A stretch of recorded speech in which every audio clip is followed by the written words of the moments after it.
There are few places on earth more central to political history, few places, if any, on earth more central to the history of grand architecture, and few places that I know of, if any, that are more beautiful than where I'm standing right now. We are in the Sultan Ahmed, or the Sultan Ahmed Plaza, the square. And behind me is the famed, remarkable Hagia Sophia Mosque, originally constructed as the Hagia Sophia Church, with a long and remarkable history. And just in front of the Hagia Sophia on the other side is the Blue Mosque, or the Sultan Ahmed I Mosque. They're face to face. They're face to face in part as a kind of architectural homage and architectural rivalry over a course of a millennium. They're also face to face in political history. And this is really the story of this remarkable place, Istanbul. Istanbul is a city of 2,700 years. In fact, we know that Istanbul, before it was Istanbul, was Constantinople, a new capital for the Roman Empire, established by Emperor Constantine when he moved his court here in the year 330 AD. So we think of Istanbul being preceded by Constantinople. But what's remarkable to consider is that when Constantinople was established, when Constantine arrived here with his court in 330 AD, this place had been for 1,000 years an important city already. Constantine wasn't establishing a new city, he was establishing a new court in a 1,000-year-old city. That 1,000-year-old city was Byzantium. And it's from the word Byzantium, a Greek word, that we named Constantine's and his successor empire the Byzantine Empire.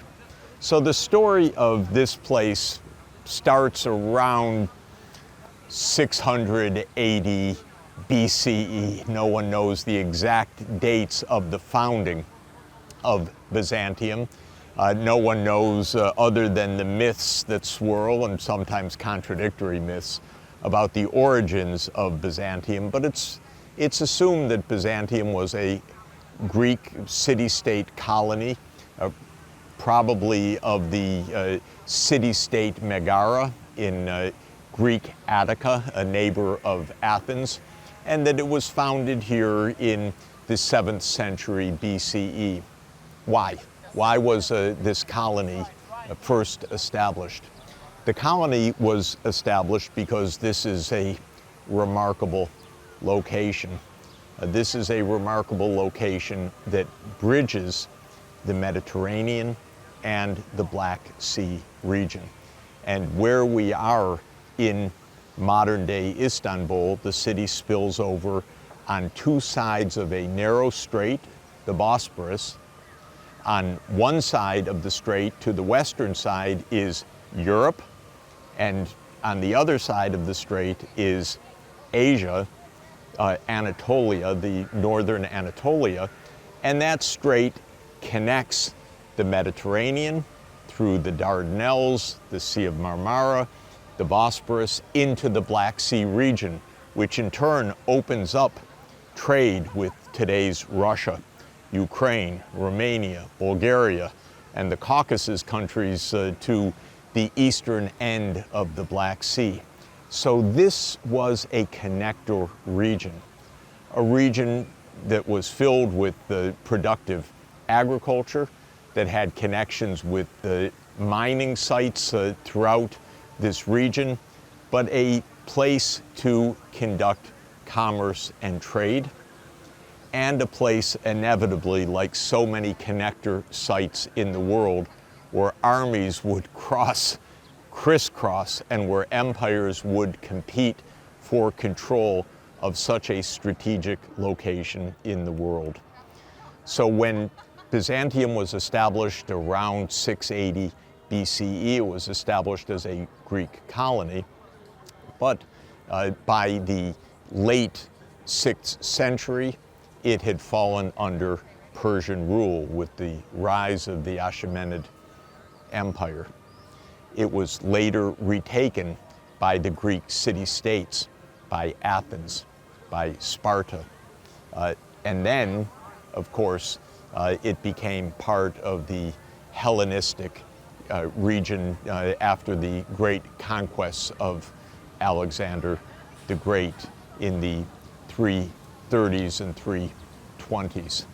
So Byzantium already had quite a history between the Greeks, the Persians, the Macedonians, but always retaining its crucial role as a trading site, a bridging site between Asia and Europe, a connector of the Black Sea and the Mediterranean, and all of the trade and resources that entailed.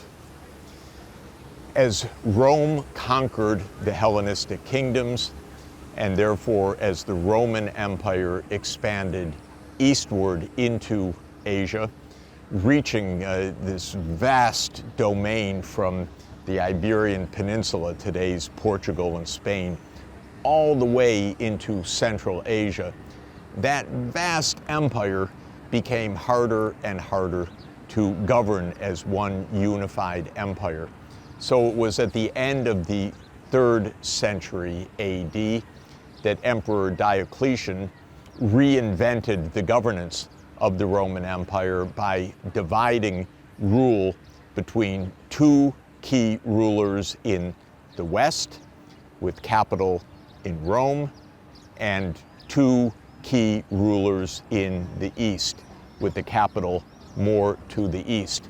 Why did Diocletian have to do that? Because defending this vast stretch was quite difficult, and Rome had an important rival in the east. That was Persia. And at the time, it was the Sassanid Persian Empire.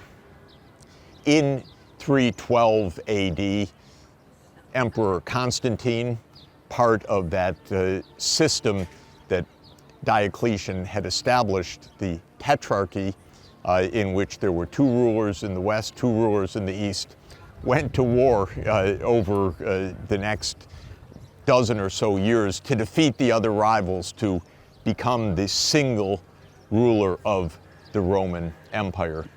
And when Constantine achieved that goal, it was soon afterward in 330 AD, especially because of the pressure still coming from the east to defend the eastern boundaries of the Roman Empire, that Constantine moved his empire to Constantinople, a city renamed after Constantine.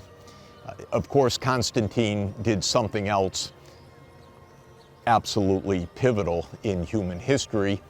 He personally converted to Christianity, although still in a rather syncretic way, meaning that he followed a number of faiths and envisioned himself as a divine person as well. But he also issued the Edict of Milan in 313 AD, legalizing Christianity. And over the course of the next 2 centuries, Christianity was not only legalized and permitted, and with the patronage of Emperor Constantine and his successors, but it became the state religion, essentially the sole religion, or nearly the sole religion, of the Roman Empire.